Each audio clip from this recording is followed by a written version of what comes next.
Een simske editie van het concours Piek in Droegeham. Verleden jaar moest het concours nog skrast worden vanwege het minderwaar, maar dit jaar wie het zijn oergestelde. En die dag verroen. Monsterachtig. Ja, super beter dan dat we verwachten hier.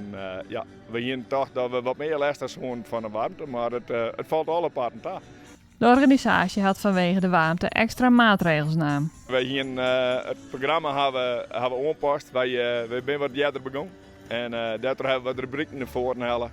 De rubrieken we inkwart en we hadden in oorlees met de rieders en de jury en de vereniging hebben zijn van nou, wat net hoeft net, maar wij leren wel zijn voorop.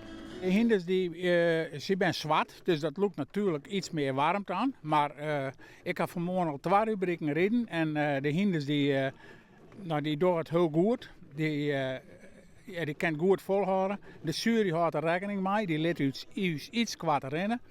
Wij hebben alles op het concours hier voor elkaar. We hebben 100.000 liter water hier staan, we hebben een paardendouche hier staan. Dus ja, alle faciliteiten zijn er. Ik zou zeggen, het kan net beter. Al 40 jaar is Minkema verknacht onder het Frieske hinder en is er op een soort concours te vinden. We hebben dus nu direct kampioenschap tandem. En dan komt er direct nog een hinder voor. Die rent los in de stringen ervoor.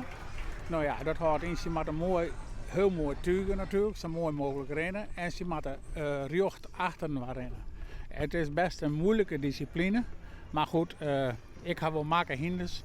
En ja, ik doe mijn best. En als het aan mij lijkt, dan ga ik naar de titel. En die titel, die waard binnensleept. Maar een groot applaus van het publiek.